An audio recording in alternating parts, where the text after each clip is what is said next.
नमस्कार दोस्तों। इस क्लास में हम देखने वाले हैं राजस्थान की जो अर्थव्यवस्था है। कॉलेज ईपी के लिए यहाँ से 18 से 20 क्वेश्चन आने वाले हैं अर्थव्यवस्था में से। तो 2 नंबर टॉपिक है व्यावसायिक वितरण और 3 नंबर टॉपिक जीडीपी की संरचनात्मक प्रवृत्ति।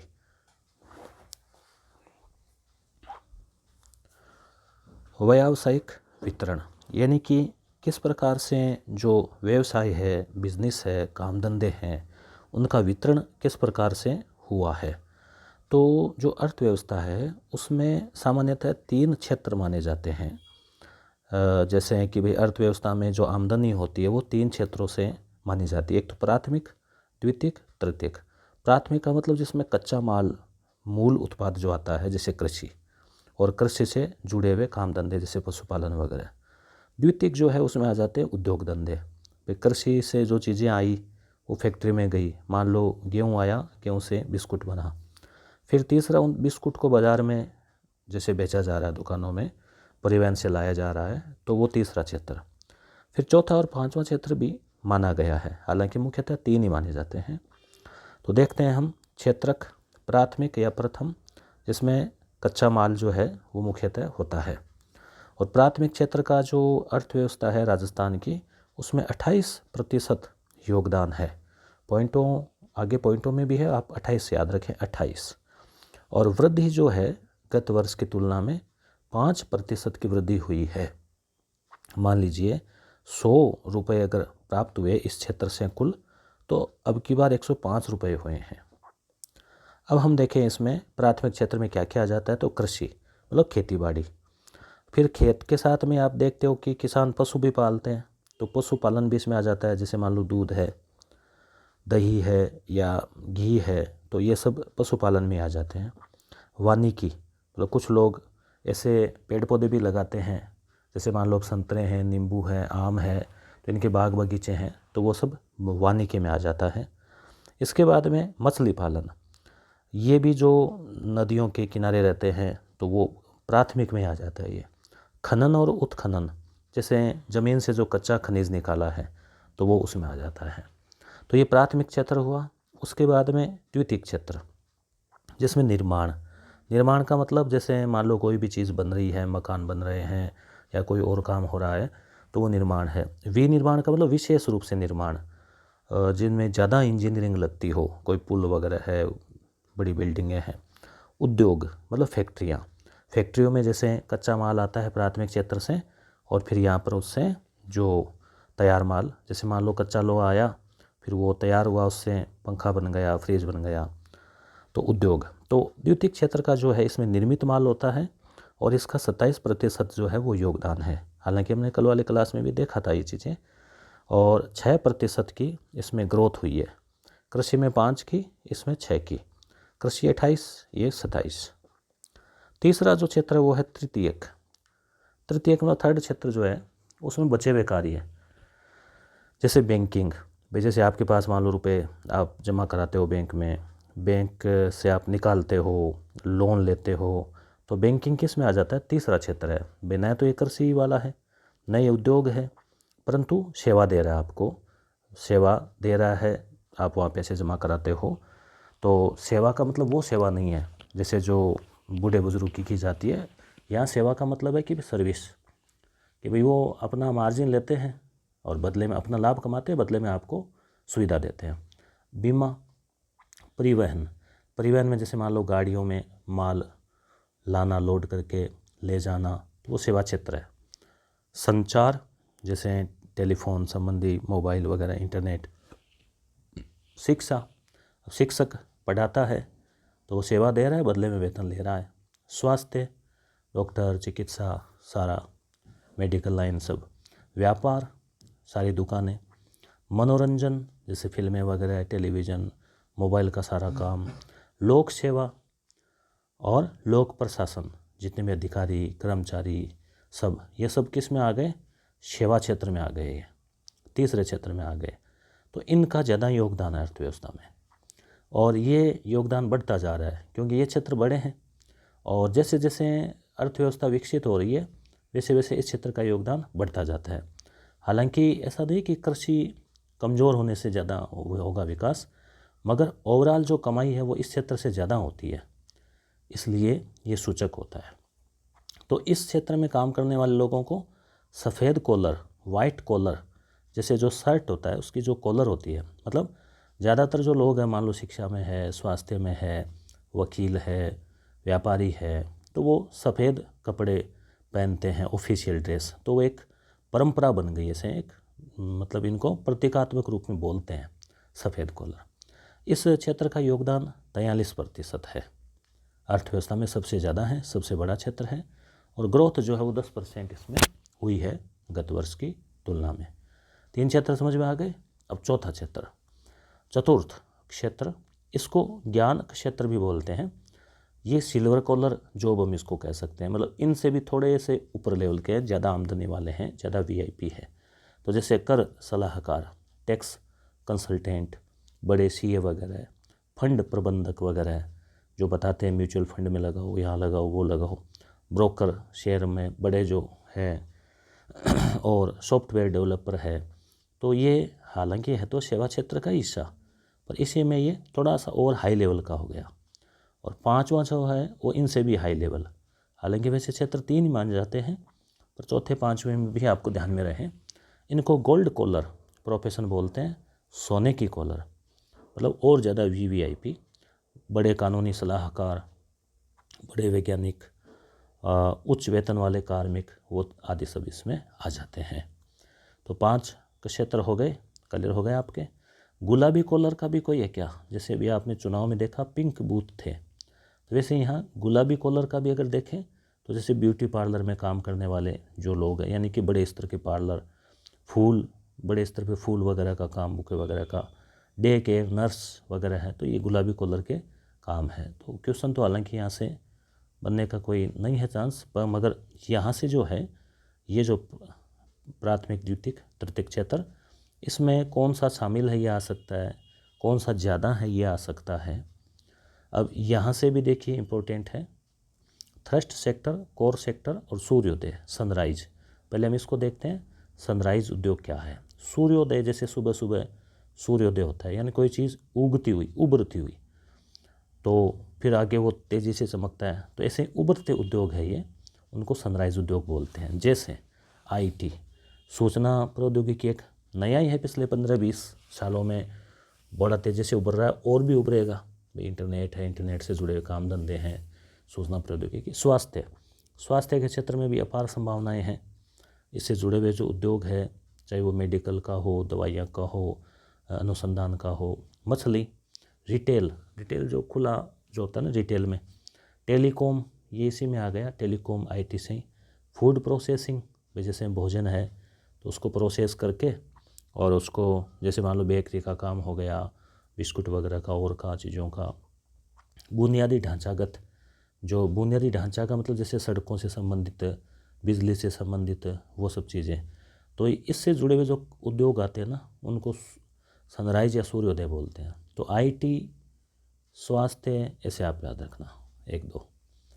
कोर उद्योग किसे कहते हैं? कोर, कोर का मतलब है प्राथमिक, जिनके ऊपर दूसरे उद्योग टिके हुए हैं, वो प्राथमिक हो गए। जैसे प्राथमिक क्षेत्र है ना, जिस पर दूसरे क्षेत्र टिके हुए हैं, भाई जैसे उद्योग है, ये सेवा है, तो टिके हुए तो प्राथमिक पर ही है ना। प्राथमिक अगर होगा ही नहीं तो ये फिर बनाएंगे क्या, माल कहाँ से आएगा कच्चा, और ये बना नहीं तो ये क्या करेगा। तो इस हिसाब से तो कोर उद्योग, जैसे बिजली, तो बिजली भी, जैसे बिजली बनाना, बिजली की सप्लाई करना, और उसके जीएसएस वगैरह जो है वो बनाना, तो ये है तो उद्योग ही ना। तो ये अब मान लो बिजली नहीं है तो कोई भी फैक्ट्री चल पाएगी क्या? सारी फैक्ट्रियाँ बंद हो जाएगी। तो ये एक प्रकार से प्राथमिक उद्योग है ये। ऐसे इस्पात, बिना लोहे के, अब फैक्ट्रियों में जो पुर्जे हैं वो भी लोहे के हैं, मशीनें सब लोहे की है, चाहे वो क्रेन हो, चाहे जेसीबी हो, ट्रैक्टर हो, हर चीज़ आप देखेंगे लोहे की है। तो इस्पात उद्योग भी एक प्राथमिक उद्योग है जिस पर दूसरे उद्योग टिके हुए हैं। ऐसे ही तेल, गैस, सीमेंट, जितनी भी फैक्ट्रियाँ बन रही है, मकान बन रहे हैं, विनिर्माण हो रहा है, सब में सीमेंट तो लगती है ना। बैंक भी बन रही है, सीमेंट लगेगी, ठीक है। ऐसे ही कोयला, कोयला कैसे, अब चाहे बिजली बनानी हो, चाहे इस्पात को गर्म करना हो, तो उसमें भी कोयला लगता है। उर्वरक, अब कृषि में बढ़ाना है कृषि बढ़ेगी तो कृषि से जुड़े उद्योग बढ़ेंगे, तो खाद, रिफाइनरी उत्पाद, रिफाइनरी से होने वाले जो उत्पाद हैं वो भी इसमें आते हैं। तो आप समझ गए होंगे कोर उद्योग। अब है थ्रस्ट सेक्टर। थ्रस्ट का मतलब होता है धमाका, जैसे अभी आपने देखे पटाखे छोड़े लोगों ने, या जोर का, जोर से, ठीक है। तो जोर वाले उद्योग, धमाका, यानी कि कहने का मतलब बड़े तेज़ी से उभरते उद्योग है ये और बड़े बन सकते हैं ये। तो थ्रस्ट सेक्टर में जैसे अभी अभी आया था, करंट अफेयर में पढ़ा था कि हाइड्रोजन, जो ग्रीन हाइड्रोजन है, उसको सरकार ने थ्रस्ट सेक्टर में शामिल कर लिया है। तो इसका मतलब कि भाई ये एक बड़ा उद्योग होने वाला आने वाले टाइम में। ऐसे ही आईटी भी है, टूरिज़्म है, पर्यटन, अक्षय ऊर्जा जिसमें सौर ऊर्जा, अब आप देखेंगे कि आने वाले 20, 30, 50 सालों में हर जगह सौर ऊर्जा के प्लांट मिलेंगे। पिछले 3, 4, 5 सालों में बहुत बढ़ गए हैं। टेक्सटाइल, कपड़े वाला, मेडिकल, पेट्रोकेमिकल, पेट्रोकेमिकल का मतलब जैसे प्लास्टिक से संबंधित वगैरह, जैसे पेट्रोल तैयार होता है तो उसमें जो कचरा, कच्चा माल निकलता है उसी से प्लास्टिक वगैरह वो अन्य चीज़ें बनती है। ऑयल है, ग्रीस है, तो वो सह उत्पाद होते हैं उसके। इलेक्ट्रिकल व्हीकल, ये भी एक बहुत बड़ा है आने वाले टाइम में। हर जगह आप आजकल भी थोड़ा थोड़ा देखने लगे हैं, electric scooty, electric taxi, electric कारें। तो आने वाले टाइम में तो ये चलेगी। एग्रीकल्चर प्रोडक्ट जो है वो एग्रीकल्चर से जुड़े हुए, क्योंकि आजकल तो अब आप देख रहे हैं कि जैसे मोटा अनाज है तो उसको भी प्रोत्साहन दिया जा रहा है। तो आप समझ गए होंगे इसमें थ्रस्ट सेक्टर। अब हम बात करते हैं इसमें, ये हो गया है पूरा। तीसरा टॉपिक अगला, राज्य घरेलू उत्पाद जो है, यानी स्टेट ग्रोस, सकल घरेलू उत्पाद हो गया ना, ग्रोस डोमेस्टिक प्रोडक्ट, घरेलू उत्पाद, यानी कि राजस्थान की सीमा के अंदर कुल कितना उत्पादन हुआ एक साल में, कुल कितनी आमदनी हुई। सेवा भी उसमें आ जाता है। अब मान लो वेतन दिया कर्मचारियों को, तो आप कहेंगे वो तो खर्चा है। खर्चा नहीं है, उन्होंने कुछ काम किया है ना, सेवा दिया, उत्पाद दिया, उसके बदले में दिया, तो वो भी इससे में आ जाता है। फिर कृषि, उद्योग, तीनों क्षेत्रों का जो है वो, तो संरचनागत प्रवृत्ति, तो इसमें जीडीपी, सकल घरेलू उत्पाद। अब इसमें से जो खर्चे वगैरह निकाल दिए जाते हैं तो मूल्य ह्रास को घटा दिया जाता है, तो शुद्ध घरेलू उत्पाद बच जाता है। सकल का मतलब टोटल, और खर्चे निकाल कर शुद्ध। अब यहाँ पे देखिए, जो सकल घरेलू उत्पाद रहा राजस्थान का, तो इसमें भी क्या है, दो चीज़ें होती है, एक तो स्थिर कीमतों पर और एक प्रचलित। प्रचलित का मतलब अभी जो चल रही है वो कीमतें, और एक स्थिर कीमतें मतलब आज से 10-12 साल पहले, 2011 वर्ष है अभी, 2011 याद रखना, उस समय के अनुसार कि भाई आज से 10 साल पहले, क्योंकि अभी वाला जो है ना, अभी वाला क्या है, कीमतें घटती बढ़ती रहती है। तो कोई कहते नहीं भाई अभी तो महंगाई है इसलिए ये ज़्यादा लग रहा होगा, तो एक स्थिर मूल्य के अनुसार हर साल तुलना करते हैं कि भाई उस साल के मूल्यों के अनुसार तो इतना। तो अभी जो राजस्थान ने कुल एक साल में जो कमाई की, कुल उत्पादन किया, कुल घरेलू उत्पाद हुआ, कृषि, उद्योग, सेवा सब मिलाकर, तो वो स्थिर कीमतों पर ध्यान रखना हमेशा कम होगा, प्रचलित पे ज़्यादा होगा। तो 7.99 लाख करोड़, ठीक है, और 7 दूनी 14, वर्तमान में 14.14 लाख करोड़ ये उत्पादन रहा कुल 2022-23 का। और वृद्धि की बात करें तो गत वर्ष की तुलना में, 21-22 की तुलना में 8% बढ़ा, और प्रचलित कीमतों पर 16%। तो आपको ये समझ में आए तो ठीक है, समझ में नहीं आए तो इतना देखो कि स्थिर पर कम होगा और प्रचलित पे ज़्यादा होगा। और इधर 7 दूनी 14 और 8 दूनी 16, इतना आप याद रख लोगे। यहाँ देखो दोबारा लिखा 7, 14, 8, 16। अब है शुद्ध जो है ना, सकल से थोड़ा कम ही होगा, क्योंकि खर्चे वर्चे निकाल देते हैं तो शुद्ध तो फिर पीछे कम ही बचेगा ना। तो 7 है तो ये 6 हो गया, 6.95 वो 7 था, ये 14 था तो ये 12 हो गया। बाकी ग्रोथ रेट वही है, तो ज़्यादा कोई दिक्कत नहीं है। अब आप इनका अभ्यास करना चाहो ना, प्रश्नों का आपको याद रहा नहीं रहा, तो इकोनॉमिक सर्वे की हमने टेस्ट सीरीज यस गुरु एप्लीकेशन के ऊपर, आप जैसे उसको खोलोगे होम पेज के ऊपर लिखा हुआ है सुजस और आर्थिक समीक्षा टेस्ट सीरीज, वो आप ज्वाइन कर लेना, उसमें आपको ये मिलेंगे। ये वैसे इकोनॉमिक सर्वे वाले चैप्टर है। तो इकोनॉमिक सर्वे के नोट्स भी अपलोड कर रखे हैं, जिसमें 51 पेज तो है हाथ से लिखे हुए और 20 पेज है वो डायग्राम जो सर्वे में आए वो। तो 17 पेज की PDF उसको आप डाउनलोड करके प्रिंट आउट भी निकाल सकते हो या मोबाइल में पढ़ सकते हो। वो थोड़े पेन भी उसमें थोड़े कलरफुल यूज किए हैं ताकि इजीली रहे पढ़ने में, तो वो आप मदद ले सकते हो साथ में। अब जो है GVA क्या होता है? तो सकल मूल्य वर्धन। GVA अवधारणा जो उसका मतलब सकल मूल्य वर्धन। तो GVA कैसे निकलता है? जो GDP है ना, मतलब जो कुल उत्पादन हुआ, उसमें उत्पादों के ऊपर सरकार सब्सिडी भी देती है, मतलब छूट देती है।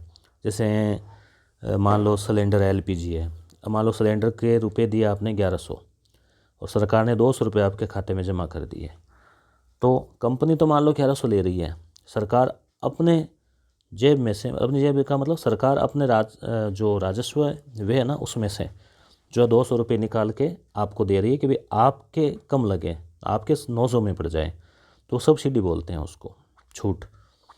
तो GDP में सब्सिडी और जोड़ दें और उत्पादों पर जो कर लेती है सरकार उसको घटा दें, क्योंकि नहीं तो फिर डबल जुड़ जाएगा, तो वो पीछे बचता है, वो होता है GVA। ठीक है। अब GDP क्या होती है? मतलब सकल घरेलू उत्पाद। जैसे मान लो आप अपने परिवार का देख लो, या आपका परिवार है जिसमें मान लो 6 सदस्य हैं, तो आप खुद कमा के ला रहे हैं, आपके मान लो परिवार में जो गृहिणी माता या पत्नी है वो कुछ काम करती है, तो उसके रुपए तो नहीं मिल रहे, मगर उसका मूल्य अगर जोड़ें कि भाई लगभग इतना ही व्यक्ति कोई काम करता तो 10,000 रुपये ले लेता वो, फिर आपके मान लो एग्रीकल्चर से कुछ आया, आपके मान लो एक साथी रिश्तेदार भाई बहन ने और सैलरी ला के दी या कोई काम किया, या मान लो खेत में काम कर दिया और उसका मूल्य निकाला कि अगर मज़दूर को देते तो 10,000 रुपये या 8,000 रुपये हो जाते इस काम के इतने दिनों के, तो उन सब को जोड़ा तो वो क्या हुआ? वो आपके घर की GDP हो गई, सकल घरेलू उत्पाद हो गया वो। अब उसमें से खर्चा, जैसे मान लो आपने इस साल आपने कोई नया औजार लिया, कोई नया सामान लिया, तो इस साल तो वो जुड़ गया कि वो आपके पूंजी पर व्यय हुआ है, या मान लो कोई चीज़ प्राप्त किया आपने, पर अगले साल भी उसको फिर आप नहीं जोड़ोगे। तो सकल घरेलू उत्पाद क्या है? एक निश्चित अवधि, मतलब सामान्यतः 1 साल, उसमें देश की क्षेत्रीय सीमाओं, उसकी क्षेत्रीय जो सीमाएं हैं उसमें उत्पादित समस्त अंतिम वस्तुओं और सेवाओं, अंतिम का मतलब जैसे 2 कड़ी नहीं जुड़ेगी कि गेहूं के भी जोड़ लिए, फिर उस गेहूं से जो आटा बना उसके भी जोड़ लिए, फिर उस आटे से बिस्कुट बने उसके भी जोड़ लिए, वो तो 3 बार हो गया ना। तो अंतिम वस्तु आप कहेंगे ऐसे इतना फिर जोड़ता कौन है, देश में इतने अरबों लोग हैं ऐसे, तो वो एक मोटे तौर पे सांख्यिकी विभाग के द्वारा अनुमान निकाला जाता है कि भाई कितना टन अनाज हुआ, उत्पादन हुआ वगैरह उस हिसाब से। तो वस्तु और सेवा भी, सेवा का मतलब जो तीसरा क्षेत्र है, जैसे बैंक ने लाभ कमाया या मान लो कर्मचारियों को वेतन दिया, वो सब, तो उनका मौद्रिक मूल्य, वस्तु का मौद्रिक मूल्य भी इतने रुपए की, सेवा इतने रुपए की, तो मौद्रिक मूल्य। तो समझ में आ गया कि जो कुल जो हुआ ना आमदनी वो। PCI क्या है? प्रति व्यक्ति आय। प्रति व्यक्ति आय का मतलब अब मान लो देश में जैसे राजस्थान में 8 करोड़ है, तो हर व्यक्ति कितने रुपए कमा रहा है? हालांकि हर व्यक्ति नहीं कमा रहा, परंतु एक औसत निकल जाता है ना। मान लो आपके परिवार में महीने के 50,000 रुपये आ रहे हैं, 6 सदस्य हो आप, तो 6 का भाग दे दो पर के कितने आए। तो ऐसे ही शुद्ध राज्य घरेलू उत्पाद, शुद्ध ध्यान रखना, सकल नहीं, शुद्ध है मतलब खर्चा वर्चा निकाल के, तो शुद्ध राज्य घरेलू उत्पाद है, उसमें भाग दे दो जनसंख्या का, राज्य की मध्यवर्षीय का मतलब वो लगभग कोई 20 की वर्ष का, जैसे 10 सालों में तो 20 का वर्ष का ऐसे। तो प्रति व्यक्ति आय से समृद्धि का पता चलता है, विकास का पता चलता है, जीवन स्तर और कल्याण का सूचक है ये। अब प्रति व्यक्ति आय, तो कल एक साथी ने कमेंट भी किया था आपके यहाँ पे, अपने कमेंट किया था कि भाई 80,000 नहीं थी क्या? तो 21, 22 और 22, 23 2 आंकड़े हैं। 22, 23 के नीचे लिखा रहता है आर्थिक समीक्षा में अनुमानित, परंतु परीक्षा में अब 22, 23 का ही पूछने की संभावना है। तो स्थिर मूल्यों पर और परिशलित मूल्यों पर, स्थिर मूल्यों पर कम होगी क्योंकि पुराना है आंकड़े 2011-12, 11-12 आंकड़े नहीं, मतलब 11-12 के जो मूल्य थे ना उसके अनुसार। मान लो आज चीनी 50 रुपये किलो है, 2011-12 में क्या भाव रही होगी, 30 रुपये लगभग रही होगी, या हो सकता है और ही कम, 30 रुपये रही होगी।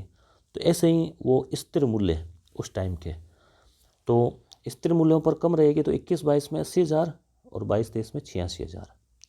प्रचलित मूल्यों पर 21-22 में 1,35,000 और वर्तमान में 22-23 में, वर्तमान मतलब गत वर्ष, जो 1,56,000। वृद्धि भी हुई है, 6% बढ़ी है इसमें, और इसमें 14% बढ़ी है। भारत की अगर देखें ना 2022-23 में प्रचलित मूल्यों पर, तो राजस्थान में 1,56 है, भारत में 1,70 है। 1,70,000 हर व्यक्ति साल में, साल का है ये, महीने का नहीं है, साल में कमाता है। तो ये जितनी ज़्यादा होगी ना उतना ये माना जाए कि व्यक्ति समृद्ध है। हालांकि ज़रूरी नहीं है कि सब व्यक्तियों को ही औसत इतना हो, गरीब है वो इतने नहीं कमा पाते, मगर एक औसत निकल जाता है वो। तो क्लियर हो गया। अब आपको याद क्या रखना है इसमें, 86,000 तो ज़रूर याद रखना ही रखना, ठीक है। क्षेत्रवार संरचना। अब एक अनुमान ही होता है कि यहाँ से पूछ सकता है भाई, पूछने के लिए तो कहीं से पूछ सकता है, पर जैसे हम पुराने पेपर देखते हैं और देखते हैं उस हिसाब से आइडिया लग जाता है थोड़ा। क्षेत्रवार संरचना में देखें तो कृषि का 28% है राजस्थान में, सेवा 43 और उद्योग 27 हमने देखा था। 28.95 ये आप देखें ना, 9,5,7,4, तो इनमें थोड़ा कन्फ्यूज होता है, तो आप केवल 28 इतना याद रख लें। वहाँ इतना क्लोज नहीं आएगा कि 28.95 फिर 28.90, इतना पॉइंटों वाला नहीं आएगा, डिफरेंस ठीक ठाक दिया रहता है जैसा कि हम पुराने पेपर देखते हैं। और वृद्धि जो है इसमें 5%, इसमें 6 और इसमें 10। भारत का थोड़ा अनुमान लगा लो आप कि भारत में जो कृषि क्षेत्र है उससे जो आमदनी हो रही है, कुल आमदनी का 18% हो रहा है, यहाँ 28 है तो वहाँ कम है। सेवा क्षेत्र में यहाँ 100 रुपये में मान लो 43 रुपये इससे आ रहे हैं, तो भारत में 53 आ रहे हैं, 53%। यहाँ 27 है तो 28 है, तो यहाँ 10 कम है ना कृषि में, तो सेवा में 10 ज़्यादा है। तो वैसे याद रह सकता है। कभी कभी ऐसा भी पूछ सकते हैं कि कौन सा कथन सत्य है, राजस्थान का सेवा क्षेत्र भारत के सेवा क्षेत्र से अधिक है, ऐसे आ गया मान लो, तो अधिक नहीं है, कम है। तो इस प्रकार से ये बात हुई। आगे देखते हैं, तो यहाँ पे ये ऐसे मैंने लिखा ही है कि राजस्थान की तुलना में है ना ये 10 कम है, 10 ज़्यादा है, और ये वृद्धि राजस्थान की है। अब हम आगे चलते हैं, प्रमुख सूचकांक। सूचकांक जो है उससे पता चलता है कि भाई कितनी क्या महंगाई वगैरह चल रही है। तो थोक मूल्य, थोक आप जानते हो ना, होलसेल प्राइस। तो 154 वस्तुएं जो है उनकी सूची बनी रहती है, और आधार वर्ष 1999 है, ध्यान रखना 1999 होलसेल में है, तो मान लो पुराना ही चलेगा इसमें 20-25 साल, ठीक है ना।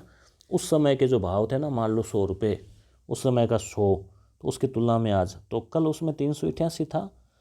तो आर्थिक समीक्षा में भी 2 डाटा है, वो 388 भी दे रखा है, एक जगह 385 भी दे रखा है। तो आप लमसम 385-88 ध्यान रख लेना इसका सूचकांक। उपभोक्ता मूल्य सूचकांक, इसमें भी तो क्या है, थोड़ा फर्क आ जाता है, वो पॉइंट मतलब कुछ माह का हो सकता है फ़र्क हो।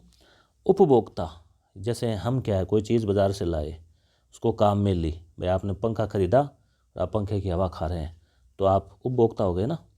तो उपभोक्ता मूल्य सूचकांक,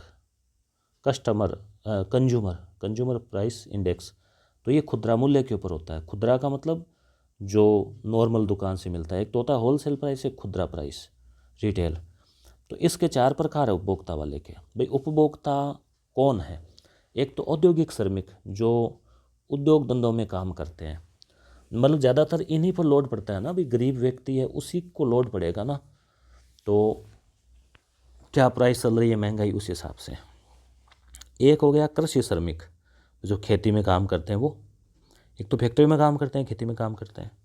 एक हो गया ग्रामीण श्रमिक जो गांव में मान लो काम करते हैं, नरेगा में या कहीं और मेहनत मजदूरी मकान में, चेजे बाटे में। फिर एक ग्रामीण शहरी संयुक्त, तो ये एक तो 4 इसके प्रकार है, यहाँ से क्वेश्चन बन सकता है किसके, ये उपभोक्ता। उपभोक्ता एक तो ये मजदूर हो गया, एक ये मजदूर हो गया, एक ये हो गया, एक ये हो गया, तो उपभोक्ता ही तो है ये। तो उपभोक्ता मूल्य सूचकांक, भाई थोक तो है नहीं, उपभोक्ता ये याद रह जाएगा आपको। तो CPIW। अब आधार वर्ष का भी क्वेश्चन आ सकता है, औद्योगिक है ना, इंडस्ट्री उद्योग धंधे, तो इनमें थोड़ा नया ही है, याद रखना नया 2016। और कृषि श्रमिकों के लिए बहुत पुराना चल रहा है, क्योंकि कृषि श्रमिक जो है ना आप इसे याद रख लो कि बहुत पुराने ज़माने से चले आ रहे हैं जैसे कुछ करके। तो 1986-87 इसका आधार वर्ष।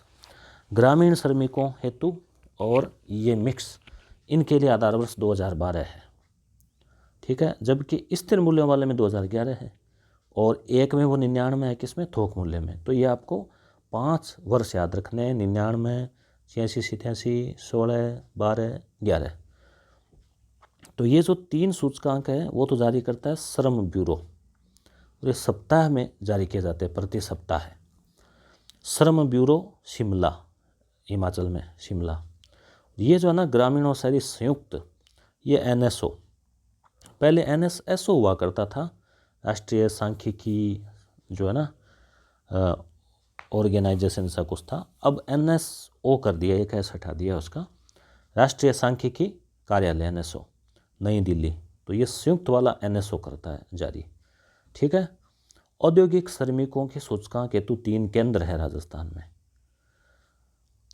औद्योगिक श्रमिक 2016 आधार वर्ष, ठीक है, शिमला उसके द्वारा, श्रम ब्यूरो द्वारा। तो राजस्थान में 3 केंद्र बना रखे हैं भीलवाड़ा, कि जैसे ऐसा वो एरिया देखते हैं जिसमें उद्योग धंधे हो। तो आप कहेंगे कोटा क्यों नहीं ले रखा है? अब नहीं ले रखा, 3 ही ले रखे। तो भीलवाड़ा, तो इसका सूचकांक सबसे ज़्यादा है 126, और जयपुर का 124-25 कुछ था। तो यहाँ से भी क्वेश्चन बन सकता है भाई, नॉर्मली हम सोचेंगे जयपुर का ज़्यादा होगा। तो जयपुर और अलवर, पहले अजमेर था, अब अजमेर केंद्र को हटा दिया है और अलवर को कर दिया है। तो इस प्रकार से ये टॉपिक भी अपना पूरा होता है। तो आपके कमेंट्स मैंने पढ़े थे, आपको क्लास अच्छी लग रही है, पसंद आ रही है, और निश्चित रूप से टॉपिक कवर हो रहे हैं। तो हम फिर अगले क्लास, जो अगला इसमें टॉपिक रहेगा कृषि, फिर उद्योग, फिर सेवा क्षेत्र वापस फिर से। तो अभी तो हमने केवल बेसिक चीज़ देखी है, तो वो भी हम देखेंगे। धन्यवाद।